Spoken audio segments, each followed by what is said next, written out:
भाई और बहनों, दर्शकगण, श्रोतागण, मातृशक्ति को नमन।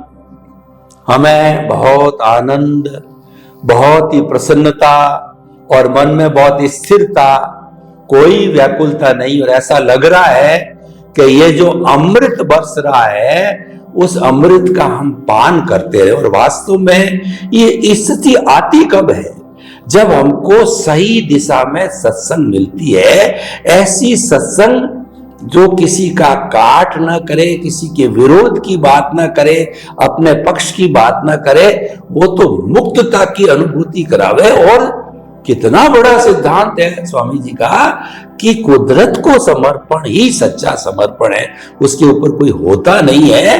और इसको मुक्त करना, भीतर प्रभु बैठा है जो जेल में है, इसको मुक्त करना, इससे बड़ी बात क्या हो सकती है? तो आप सभी की तरफ से स्वामी जी के प्रति बहुत कृतज्ञता। जय सच्चिदानंद। जय सच्चिदानंद। स्वामी जी, हम दो पाटों के बीच में जी रहे हैं। एक पाटा तो हमारा गृहस्थ का है और दूसरा मुक्ति की हम भावना रखते हैं।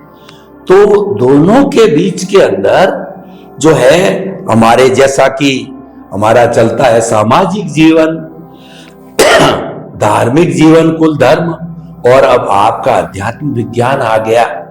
तो इन सब चीजों के मध्य और हमारी गृहस्थी बराबर चलती रहे, यानी कि गृहस्थी के अंदर कई तरह की बातें होती है। और मेरे जैसा वरिष्ठ नागरिक है, अभी अभी मेरे पास फोन आया कि पोती की सगाई, संबंध, सब कुछ करना है। ये है, कभी कुछ आ जाता है, कभी कुछ आ जाता है, टिपिकल आ जाता है, हार्ड आ जाता है, मुश्किल आ जाता है, उतार आता है, चढ़ाव आता है।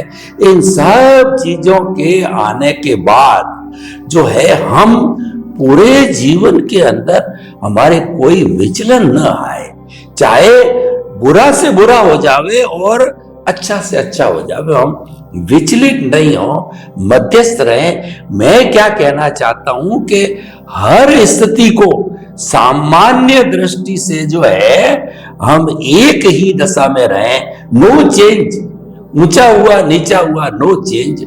तो उसके लिए अध्यात्म विज्ञान की दृष्टि से कृपया प्रैक्टिकल थोड़े से नुस्खे दीजिए। ये लोग प्रश्न करते रहते हैं, महात्मा लोग भी करते रहते हैं, और मेरे पास ऐसे बहुत से प्रश्न भी आए हैं, सबको जोड़ करके मैंने बताया है।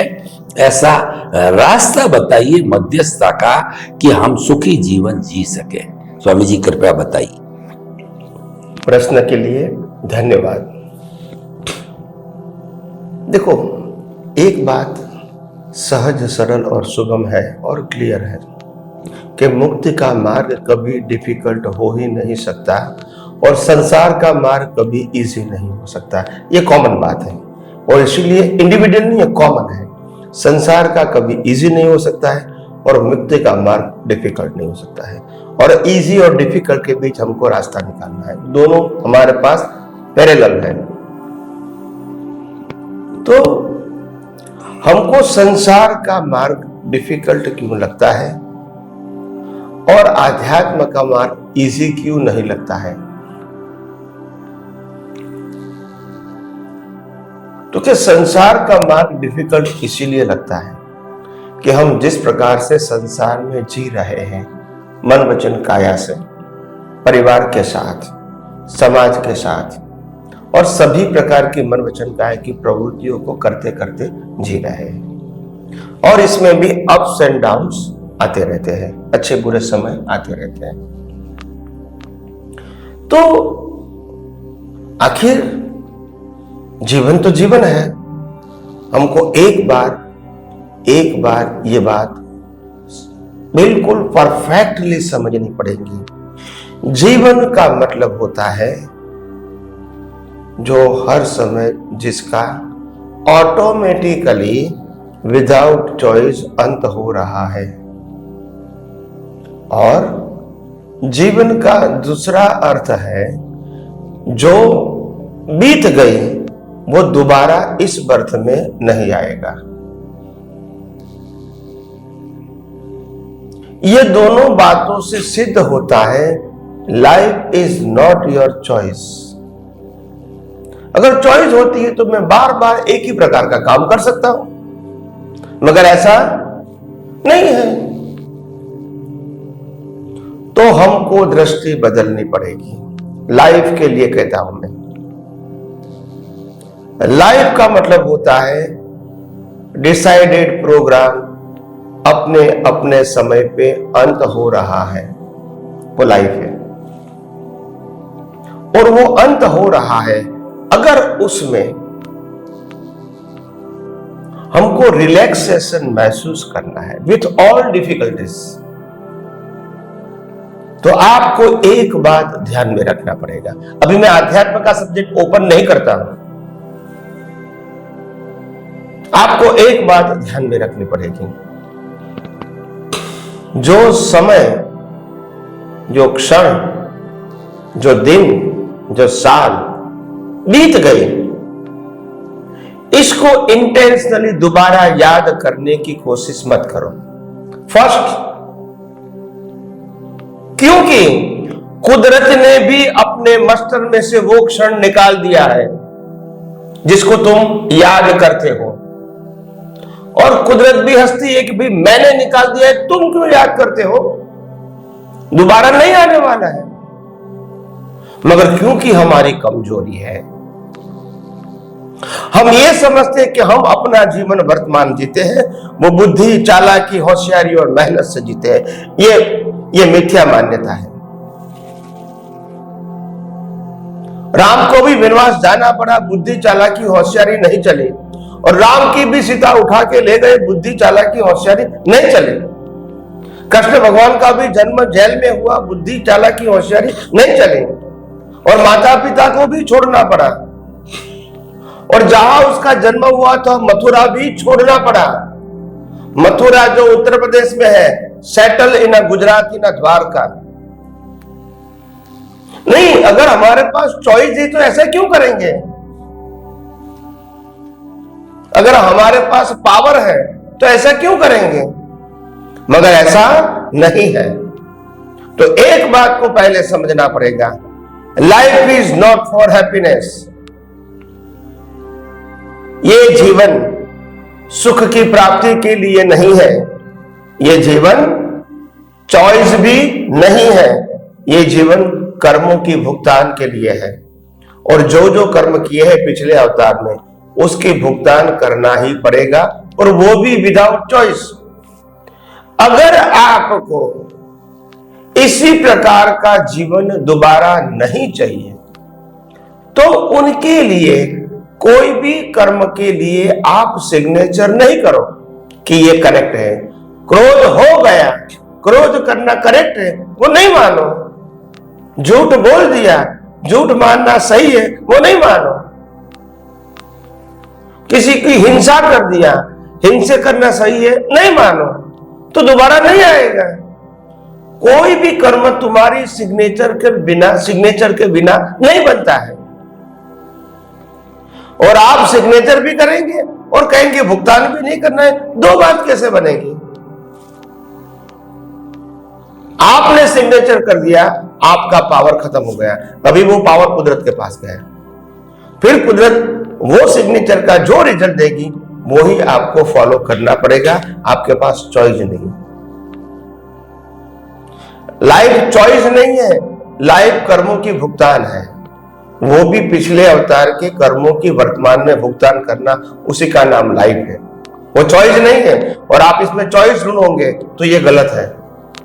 और दूसरी बात, जीवन सुख दुख के लिए भी नहीं है, जीवन सुख दुख के लिए भी नहीं है, जीवन अपना हिसाब पूरा करने के लिए है। क्योंकि ये दुनिया में से हम सुख भी नहीं ले जाते हैं, दुख भी नहीं ले जाते हैं, सब कुछ छोड़ के जाते। अगर हमारा होता तो लेकर जाते, मगर हमारा नहीं है। हम मानते हैं खाली बस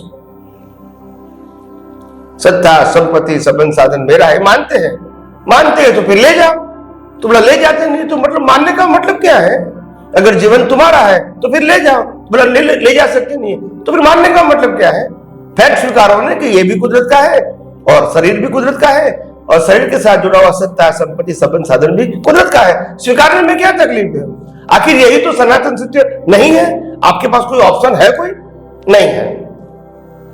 तो सिंपल बात है, सिंपल बात को भी अगर हम रिजेक्ट करेंगे, नहीं एक्सेप्ट करेंगे, फिर कहेंगे हम दुखी होंगे, तो दुखी ही तो होंगे। दुखी होने का मतलब आपकी अज्ञानता है। और वास्तविकता को स्वीकार, जो आंखों से दिखता है, वो भी आप स्वीकार नहीं करेंगे, तो फिर आगे कैसे बढ़ोगे? बात यह है कि हम इस दुनिया के अंदर कुछ लाए नहीं है और कुछ ले जाते नहीं है। ये तो सनातन सत्य है ना, हर इंसान को मालूम है ना। फिर प्राप्ति या नुकसान का सब्जेक्ट कहां से आया? बताइए। जो भी देगा वो कुदरत देगी, जो भी लेगा वो कुदरत ले लेंगी, और जो बचा है वो भी कुदरत ले लेंगी। ये तो नियम है। तो प्रॉफिट एंड लॉस क्या है? कुछ भी नहीं है, कर्मों की भुगतान है। आना वो भी, जाना वो भी। तुम प्रॉफिट और लॉस मानते हो, ऐसा नहीं है। हर बात में हमारी अज्ञानता ही बीच में आती है। अगर मैं आज अब्जोपति होता हूं तो भी कुदरती रचना है, कल भिखारी हो जाऊंगा तो भी कुदरती रचना है। मैं तो हूं ना। और शरीर तो अब्जोपति को भी छोड़ना है, भिखारी को भी छोड़ना है, और दोनों की राख तो इक्वल होती है, डिफरेंस नहीं होता है। और बाकी जो है वो तो छोड़ के ही जाना है दोनों को, तो उसमें भी कोई डिफरेंस नहीं है। तो एक दिन तो सच्चाई समझनी पड़ेगी ना। तो हमारी अज्ञानता रिलेटिव सत्य में यहां आती है, और इसीलिए हम दुखी होते हैं। और इसीलिए मैंने बार बार कहा है कि कोई भी बात को जब थीम से समझोगे, सिद्धांत से समझोगे, ब्रॉड विजन से समझोगे, तभी मालूम होता है कि हमारी अज्ञानता ही सुख दुख के लिए जिम्मेदार है, संयोग जिम्मेदार नहीं है। आज इस दुनिया के अंदर कुछ भी लेकर नहीं आए थे, और आपके पास कुछ भी है, कुछ भी, तो वो प्रॉफिट है या लॉस है? प्रॉफिट ही है। आज आपने अभी तक इतने कपड़े पहने, इतना खाना पीना खाया, क्या आप लेकर आए थे? तो कुदरत ने ही तो दिया। तो नुकसान क्या? आपने नुकसान क्या किया? बताइए मेरे को, क्या नुकसान किया आपने? तो आपको सोच बदलनी पड़ेगी और आपका विजन ब्रॉड बनाना पड़ेगा, तभी आप संसार में भी सुखी रह सकते हैं। सुखी का मतलब यू फील हैप्पीनेस। कौन सी हैप्पीनेस? ये पाप पुण्य वाली हैप्पीनेस नहीं, ये साधनों वाली हैप्पीनेस नहीं, मगर हम इस सभी चीजों को कुदरत का मानते हैं, इसीलिए हम हैप्पी है। मतलब साधनों के आधार से, व्यक्ति के आधार से हम सुख दुख फील नहीं करते हैं, क्योंकि हमको मालूम हो गया कि न हमारा था, न हमारा है, और न ही हमारे पास रहेगा, चाहे व्यक्ति है चाहे वस्तु है, और वो हम अनुभव करते हैं। ये कोई नई बात नहीं है, मगर सच्चाई को तो मानना पड़ेगा ने। तो बात यह है। दूसरी, आध्यात्म की बात करूं। आध्यात्म में तो साफ कहा है, जन्म जीवन मरण, मन वचन काया, और उनके साथ जुड़ा हुआ उनकी अवस्था, और 5 इंद्रियों से अनुभव में आती पूरी सृष्टि, वो तो कुदरती रचना ही है। तुम्हारा कुछ है ही नहीं, न था, न है, न रहेगा। आज जो दिखता है वो भी तुम्हारा नहीं है, क्योंकि कल नहीं है वो। और आज तुम्हारे पास जो है वो भी कुदरत ने दिया है, तुम लेकर तो नहीं आए हैं। और जो भी तुम्हारे पास है वो छोड़ के ही जाना है, वो भी कंपलसरी है। मतलब पहले से ही एक्सेप्ट करो ना कि ये कुदरती रचना है। और वास्तविकता है ना, उसमें धर्म भी कहां बीच में आता है। जब सनातन सत्य की बात होती है, जब बुद्धि से समझ सकते हैं, आंखों से देख सकते हैं, तो स्वीकारने में क्या तकलीफ है? तो मेरा कहने का मतलब है, क्यों अपने जीवन को अज्ञानता से और दुखी बनाते हैं? दुखी तो है। एक इंसान अबज रुपया कमाता है और वाइफ के साथ, बच्चों के साथ बैठ नहीं सकता है, डाइनिंग टेबल पे खाना नहीं खा सकता है, तो क्या वो सुखी है? और एक भिखारी जो भी रोटी सब्जी बचा है वो घर के सामने बैठकर खाना खाते हैं, तो क्या वो दुखी है? तो बात ये है ना, सुख दुख की परिभाषा तो हमने बनाई है। दुनिया में न सुख है न दुख है, कुदरत ने किसी को सुख दुख दिया भी नहीं है, सिर्फ कर्मों की भुगतान है। और ये भुगतान को जब भुगतान कर रहे हैं तो समझ लेना चाहिए कि ये भुगतान खत्म हो रहा है, आ रहा नहीं है, जा रहा है। तो हर बातों में हमको दृष्टि बदलनी पड़ेगी। हम सृष्टि तो नहीं बदल सकते, संजोगों को नहीं बदल सकते, प्रकृति को नहीं बदल सकते, मगर दृष्टि को जरूर बदल सकते हैं। तो आइए हम सब इस सनातन सत्य के माध्यम से व्यवहार जीवन में भी अपनी दृष्टि को इतनी विशाल बना दे ताकि रिलेटिव सत्य की कोई भी अवस्था आएगी और जाएगी, हमारे ज्ञान दर्शन को हिलाएगी नहीं। तभी हम अच्छा इंसान बन सकेंगे, अच्छा मनुष्य भाव प्राप्त कर सकेंगे, नेक्स्ट बर्थ में अच्छी भावना कर सकेंगे और हो सके तो मुक्ति के मार्ग में भी आगे बढ़ सकते हैं। स्वामी जी आपका बहुत बहुत धन्यवाद। समाधान ऐसा दिया जो सटीक है और उसके ऊपर कुछ जो दूसरा प्रश्न बनता भी नहीं है। आपने बिल्कुल मान्यता की बात कही। हर इंसान जानता है कि खाली हाथ आया खाली हाथ जो है जाएगा, न कुछ लेके आया है न कुछ लेके जाएगा। जो कुछ पाया यहीं से पाया, खोया यहीं खोया और आना जाना ये बना रहेगा। यानी सुख दुख ये हमारी भ्रांत मान्यताएं हैं। हमें अपने मान्यता को बदलना पड़ेगा। यह सिद्धांत सभी जानते हैं हम, लेकिन मानते नहीं हैं। ये बहुत बड़ा ज्ञान है। तो आपके कहने का अर्थ ये, आप अज्ञानता को बदलो और ज्ञान की तरफ बढ़ो। यानी कि आप दृष्टि परिवर्तन करो और दृष्टि परिवर्तन का विषय अध्यात्म विज्ञान का विषय आ जाता है। स्वामी जी आपने सभी बातों को बहुत बहुत सरल तरीके से बता के एक सुखी जीवन जीने का इतना बड़ा सुंदर सूत्र दिया। आपके प्रति धन्यवाद, कृतज्ञता। जय सच्चिदानंद। जय सच्चिदानंद।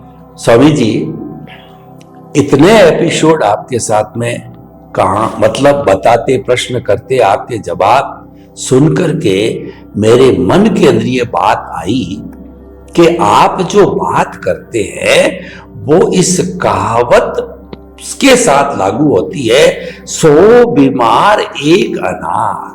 यानी ऐसा कहा जाता है अनार का जूस इतना पावरफुल होता है कि 100 जो बीमारियों के अंदर भी दिया जाए तो भी वो स्वस्थ हो जाता है। यानी आपके कहने का अर्थ यह है कि जो हमारा धार्मिक सामाजिक जीवन है उसके ऊपर आध्यात्मिक जीवन है, उसको अपना लो तो ये तो ऑटोमेटिकली अपने आप बोनस के रूप में आपके ठीक हो जाएगा। और आप 100 बीमार एक अनार की बात कहते हैं कि मन वचन काया तथा उससे जुड़ी हुई हर अवस्था मात्र कुदरती रचना है, वह व्यवस्थित है। यानी कि आप तो कुदरती रचना को देखना प्रारंभ कर लो तो आपका ये जीवन तो सुखी होगा, आगे का भी होगा। तो स्वामी जी मेरे मन में ये आया कि जो व्यक्ति जो जीवन भर घटित होता है, जो कुदरती रचना देखता है मात्र, वह सन्यासी है और उस कुदरती रचना को देख करके कुदरत के कानून को तोड़ता है। तोड़ने के कई अर्थ हो सकते हैं। तो वह सन्यासी होते हुए भी वह संसारी है। क्या यह बात मैं डंके की चोट समाधान के रूप में पब्लिक के सामने प्रस्तुत कर सकता हूं क्या? आपकी इतनी बातें सुनने के बाद में संसारी और जो है वो सन्यासी की परिभाषा शॉर्ट के अंदर, विस्तार में तो पूरा विज्ञान है ही है। कृपया मैं गलत हूं या सही हूं ये बात लोगों को बता सकता हूं या नहीं बता सकता हूं, कृपया इसका शुद्धिकरण कीजिए। यह प्रश्न के लिए धन्यवाद। देखो सिंपल बात यह है कि अगर कोई व्यक्ति के पास यह दृष्टि है कि जन्म से मौत तक मन वचन काया की अवस्था मात्र कुदरती रचना है और ब्रह्मांड की सभी अवस्था और ब्रह्मांड के सभी व्यक्ति की अवस्था भी कुदरती रचना है, तो उससे क्या बनेगा?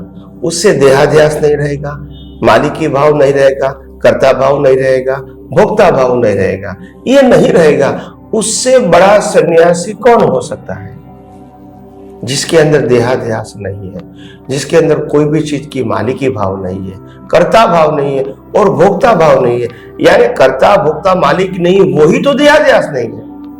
और अगर वो देहाध्यास नहीं है तो देह छता जैनी दशा वर्ते देहातीत, आप समझे ना। पर श्रीमद राजचंद्र ने भी यही कहा था कि छूटे देहाध्यास तो नहीं करता तू कर्म। तो कहने का मतलब ये है देहाध्यास या अज्ञानता, देहाध्यास या देहाध्यास से जुड़ी हुई सत्ता, संपत्ति, संबंध और साधन की मालिकी, कर्ता भाव, भोक्ता भाव, यही तो अज्ञानता है। अगर मेरी दृष्टि में अज्ञानता नहीं है फिर भी मेरा मन वचन काया कुछ भी करता है, उनके लिए मैं जिम्मेदार नहीं हूं, क्योंकि मेरी दृष्टि में ये मन वचन काया मैं हूं, मैं चला रहा हूं, वो सब्जेक्ट ही नहीं है।